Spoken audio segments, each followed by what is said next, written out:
What's your memory of how and why Friends of the Caw came into existence? It was because they had proposed to put a dredge north of Lawrence on the river. And so there was a group of people who were actively protesting that. And I was very involved with my Chamber of Commerce in Kansas City. But my husband got involved. Mike got involved. Because you were living in Mission. We were living in Mission. Okay. Or we were actually in Countryside. Okay. And so anyway, so that's kind of how I got peripherally involved via my husband. Okay. And so how did they start it? I mean, it started out from scratch, right? So these people would just meet. It was two couples, and they just met, and they'd put out a newsletter. I think John Naramore was a printer, so they were able to put out a newsletter. They'd call people, and a lot of people came to the hearing for that. And this was specifically to fight the dredging. Yes, so that dredge would not be put in the river.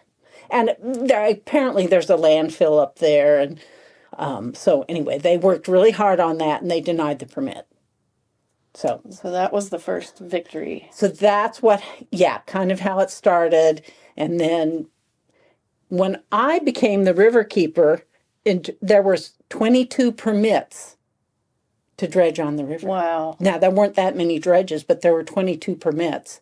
And by the end of that long saga, there were, I think, 5 permits and only 3 dredges. Wow. So that was big impact over time. Yes. So it took a long time and a lot of fight, but we did it. Sort of. And so almost all the, organizational stuff, like who chose the name? Like, how did you become Friends of the Caw?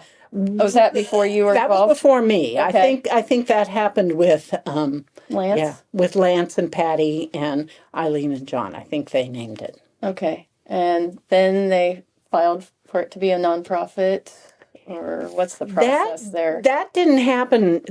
We filed for a nonprofit in '96, and I was already part of the organization. I was already part of the board. I was the secretary. And then we filed for our not-for-profit the next year in '97. Okay. Okay, and then you're on the board. What was when you first came on, what was your role? What were your projects or emphasis at that point? Well, I was just Mike had bought a couple of kayaks. We started floating on the river, and I just loved it.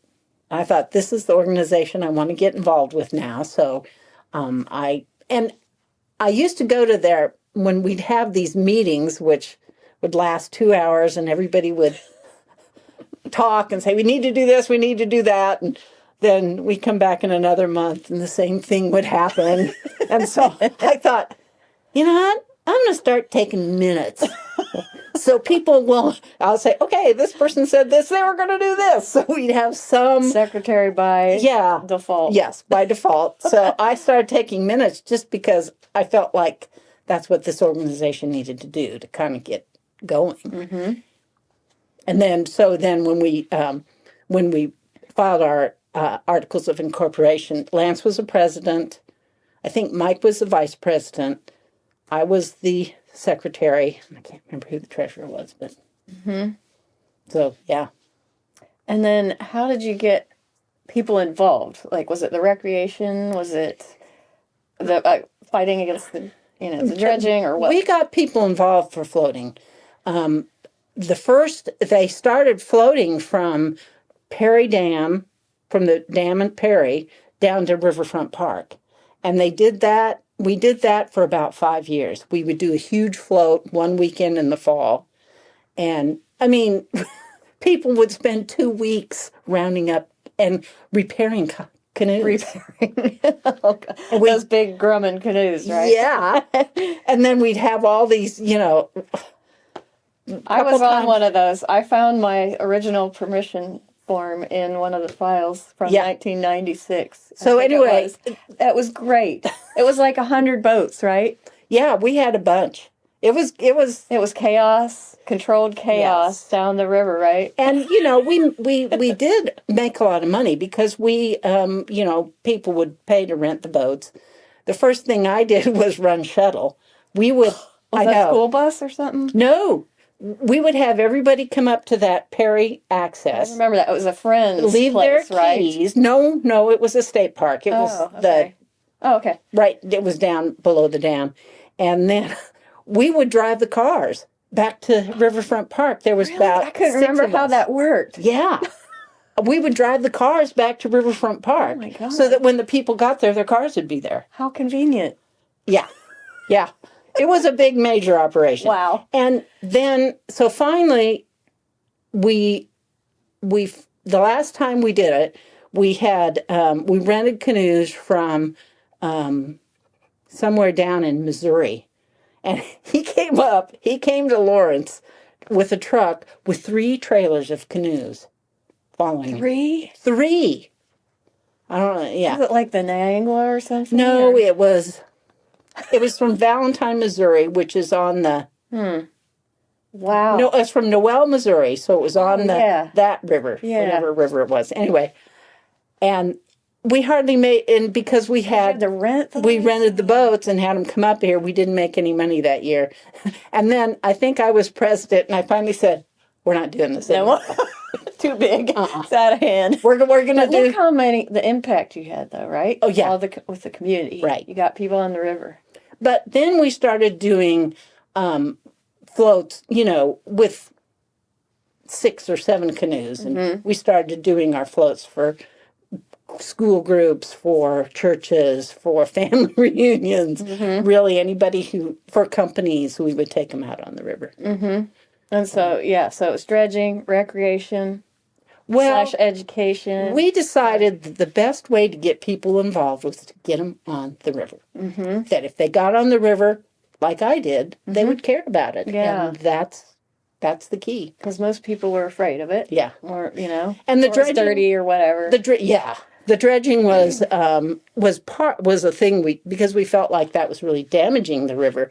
But to get people to help us fight that, we had to get them interested in the river.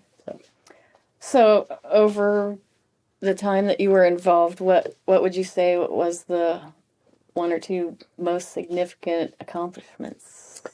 I think the dredging, because we finally got them to do a new EIS statement, environmental impact statement. We got the Corps to do that, and I think a lot of, and we got several dredgers to move off the river, which was a big deal. Huge. Yeah, and so I think we finally. I mean, I wish they were all off the river, but I think we accomplished a lot.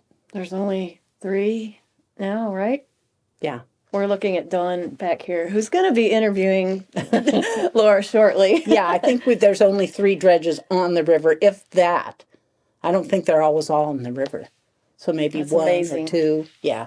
And then, if I might throw in the river keeper position. That's kind of big, huh? Yeah, we, in 2000, there was the dirty water bill came up, and they wanted, basically, it was supported by Kansas Livestock Farm Bureau, and they declassified 30% of the streams in Kansas.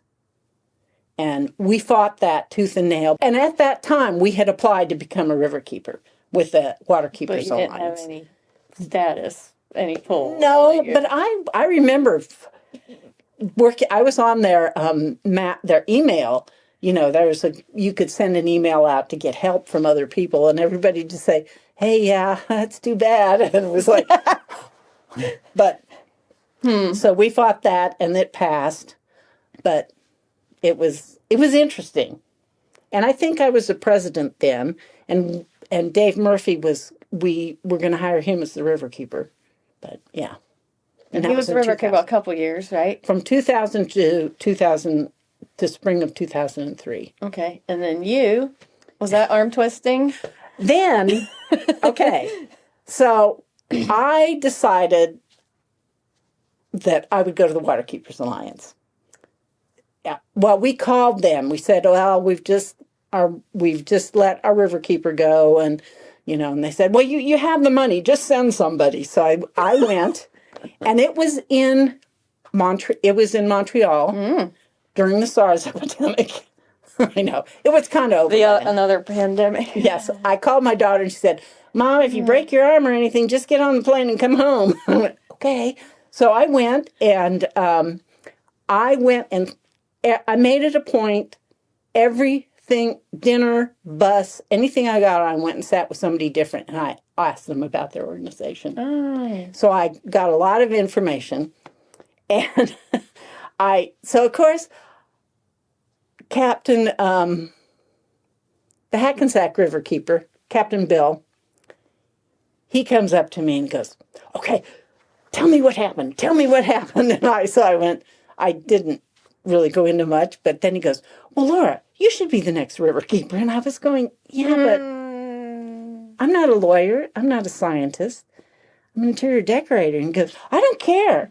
You have the passion for it. You should do it. And so I thought, well, maybe I will. So I did. Excellent. I decided, I came back, I asked Mike if it'd be okay, and he said he agreed. And then I went and talked to Lance, because I wanted his okay. And then I went and talked to Molly. And I came in and I worked 20 hours a week for Friends of the Caw and 20 hours a week for my decorating business. And then each year we added 5 hours to the Riverkeeper until it became full-time. Wow. Yeah. Okay. Wow. So the river itself, how would it be different if Friends of the Caw had never existed? Well, it would still be a sewer, really. I mean, people would feel free to dump in it, and there'd be nobody who was looking out for what was going on if people were doing illegal things on the banks. It's Friends of the Caw is very, very important for the Kansas River. Very important. If a young person or someone 50 years from now wanted to ask you, I want to become a river keeper, I want to start an organization, what would you tell them? Well, I'd tell them, it's a tough go, but if you're really passionate about it, go for it. Because we need people to step up and take care of our natural resources. I mean, and that's kind of what ever more crucial do. Water issues, yes. Climate change. I mean, there's a lot that's going to be happening. Going on. So, yeah. Yeah. Well, thanks for 30 years of your groundwork. Yes. Getting it rooted. And well, it really has been my pleasure. I've enjoyed it's a great cause, and I loved it, and I love the river. Well, we're all thankful. So what do you hope the legacy of Friends of the Caw will be 50 years from now? Well, I'm hoping that we can really make a big difference in Kansas, to the water quality in Kansas. Hopefully, maybe at some point we can get the... Well, I think it's kind of a big push between agriculture and environment, and those two things need to come together. And I think it's starting. So I've been very pleased with how Friends of the Caw has progressed since I left the organization, and I think we're on the way. So good. Okay, one more question. I know there's a million, but a fond memory, a great time on the river. What do you always think of as like, that was just the greatest time on the river? Well, I think of the first trip that Mike and I did on the river, and we went from Lecompton to Lawrence, and we got Lance to shuttle us. And when it was a beautiful little float, and when we came in, the sky was just unbelievable. It was purple, orange, peach, blue, all these beautiful colors. It was just so magnificent.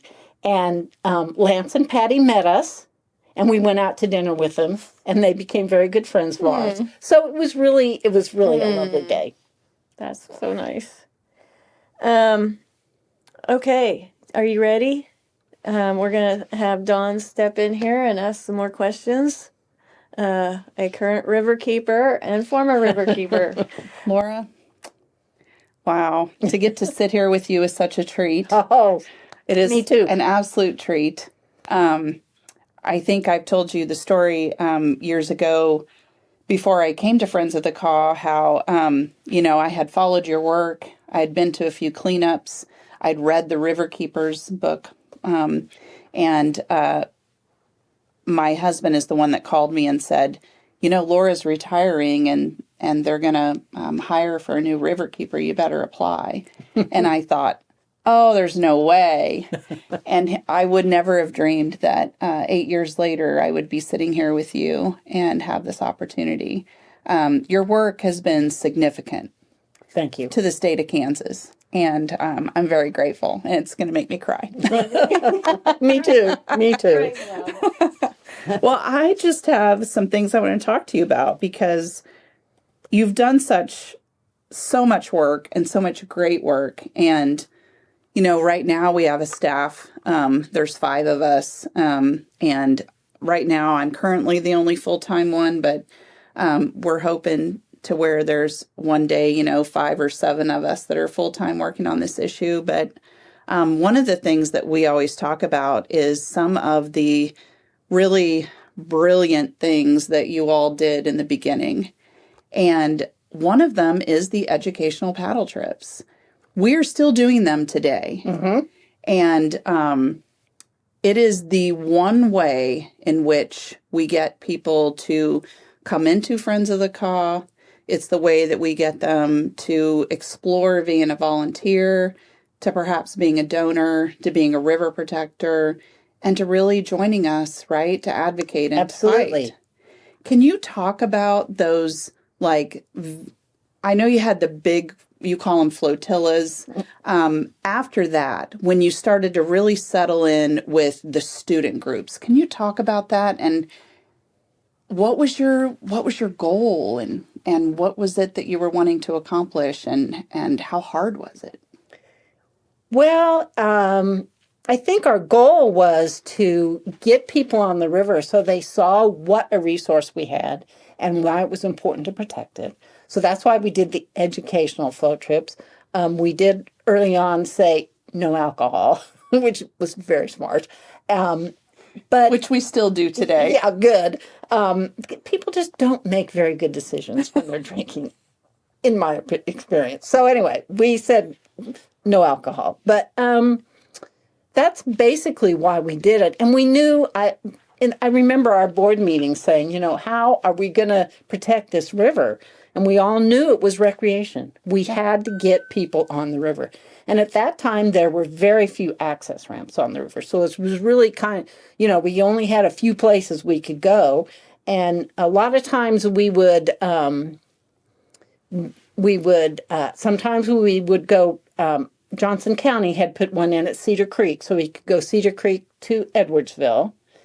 And we could also go Lawrence to Eudora was another one. Or we could take Mud Creek to Eudora, too.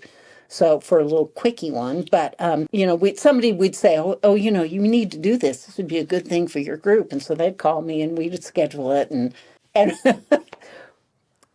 at the very first, we would put the canoes on Jim Neese's boat trailer and haul them. And Jim thought, this is ridiculous. So he went out and bought us the canoe trailer, the red canoe that we trailer. still have today. Yes.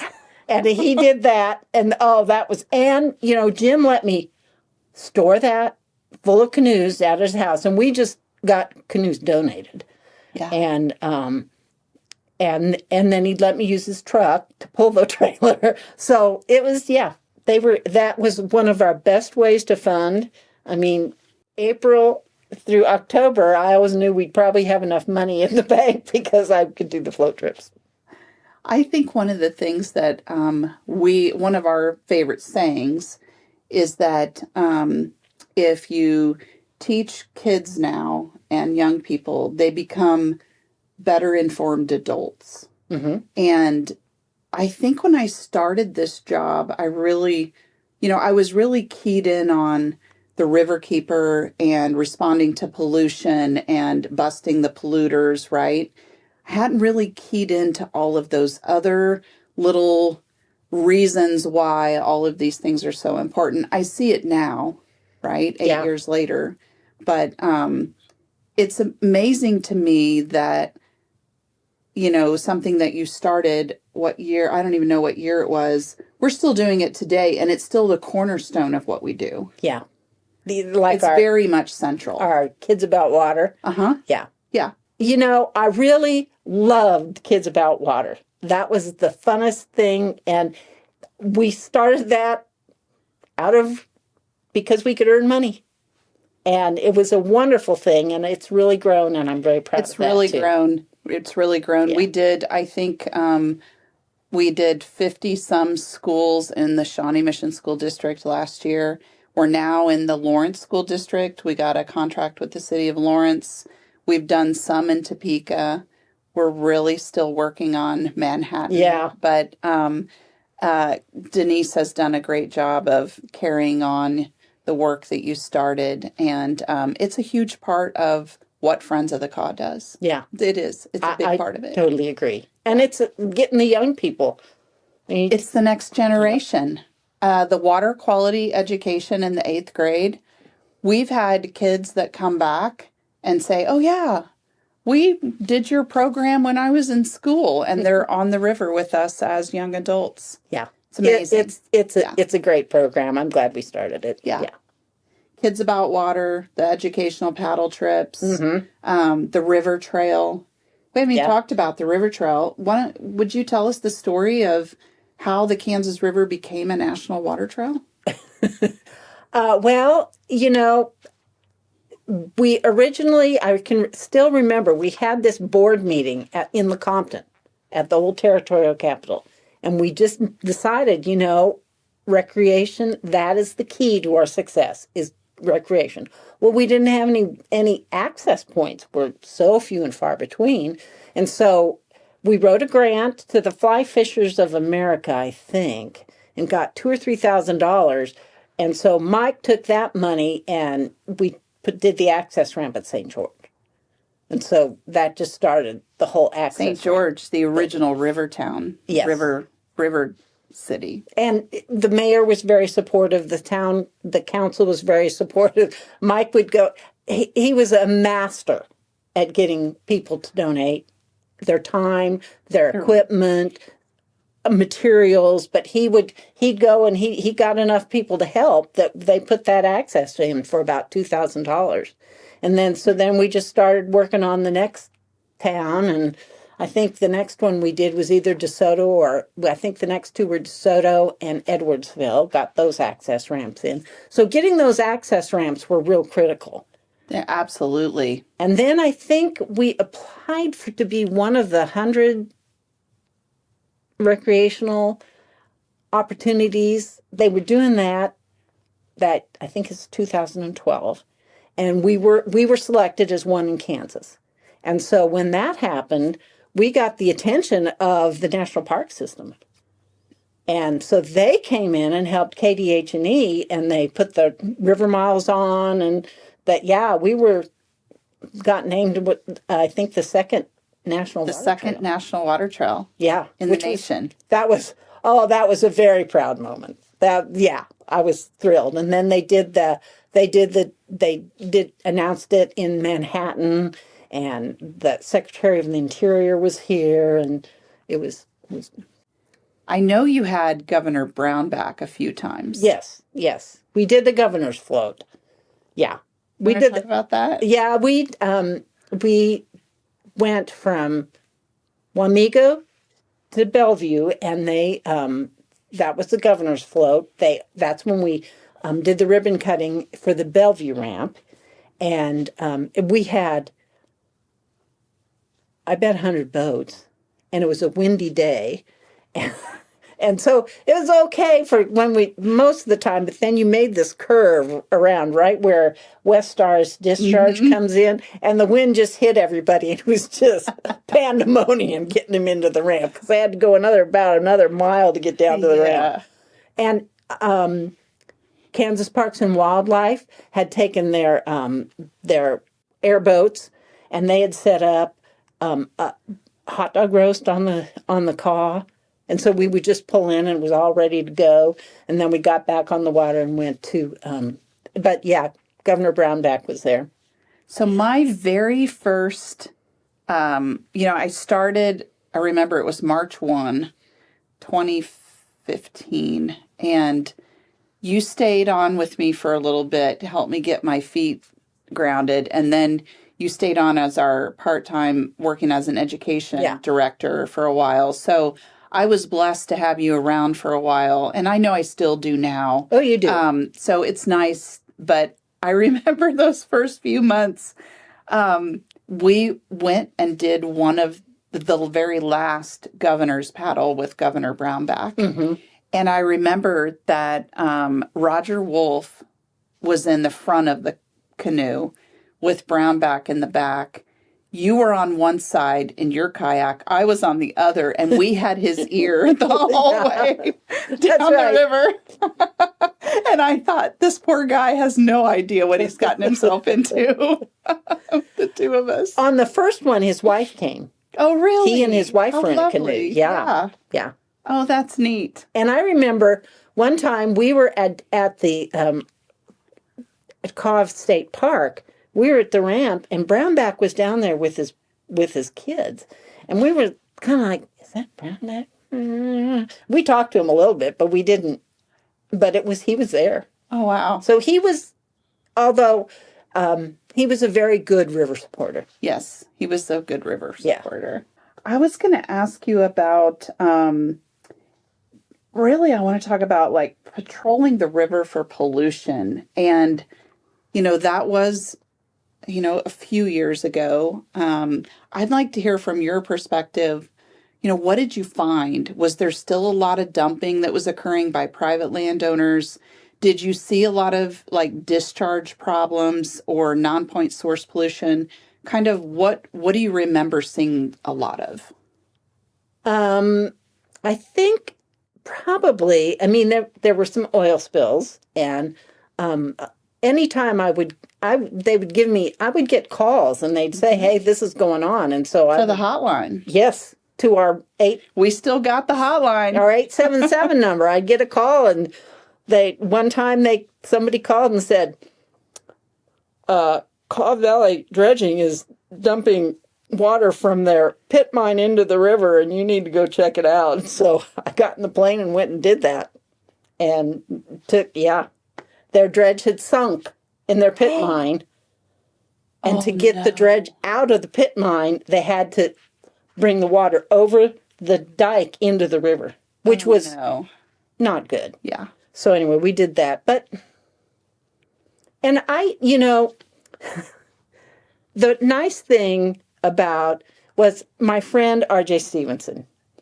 When I became the river keeper, he said, "Laura, let's just go paddling." So we would, during, the nice weather from April to October, we would paddle one day every weekend. Mm-hmm. And that was great because I'd always have my camera. I'd always be able to if I saw something going on the bank that I thought was questionable, I'd take pictures.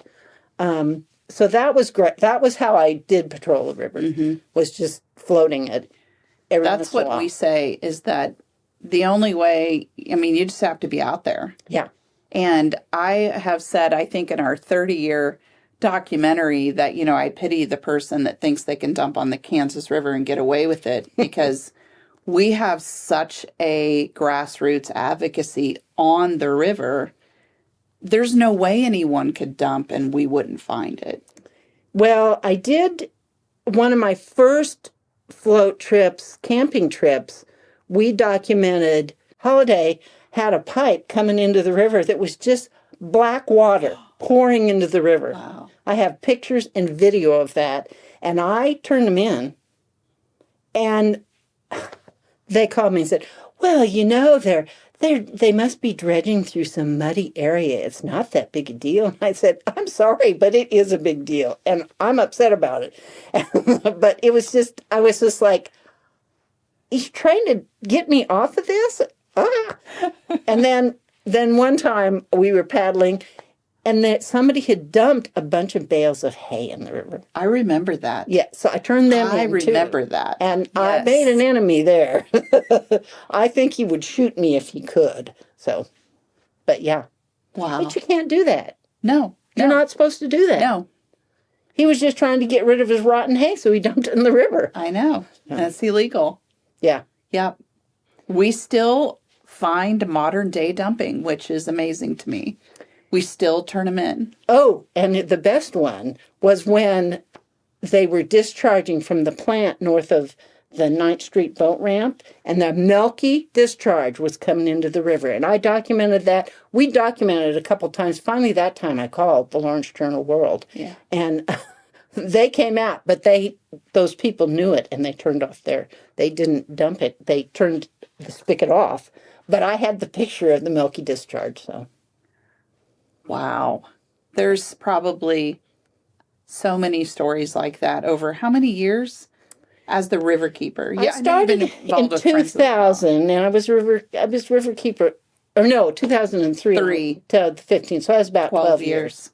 That's a long time, and that's a lot of river scenage. Yeah, a lot that you experienced. I'm going to ask another question. Well, and I do want to say, that was my job as the river keeper, and I never shied away from turning people in. And I made enemies, but that was my job. Right. And I did help another organization. They were having problems with some people who had horses on the river. They were dumping their waste into the river, and so I turned them in for this other organization because they didn't want to do it. And I said, no worries, I'll go out and take pictures and turn them in, which we Hold did. the community accountable for the health of the river as a non-governmental public advocate. Yep. And being the ears, eyes, and voice of the Kansas River. I'm sure you will never forget those words because I got them from you. Yeah.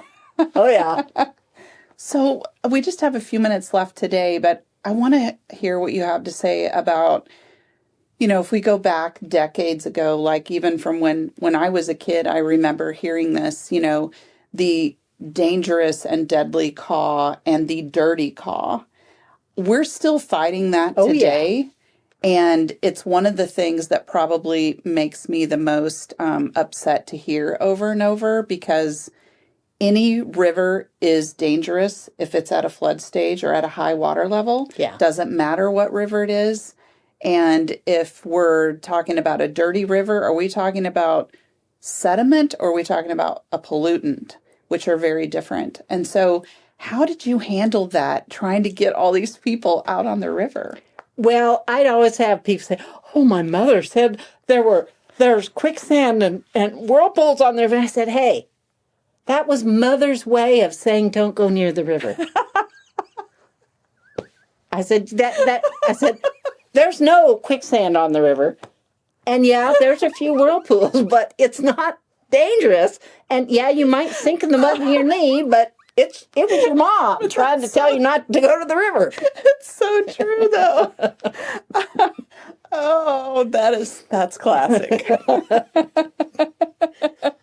And it is a sediment river, and it always has been. And that's what I kind of say. Yeah, Lewis and Clark found it. It had a lot of sediment in it, and that's because of the way it's a sand-based river. It's just going to be dirty.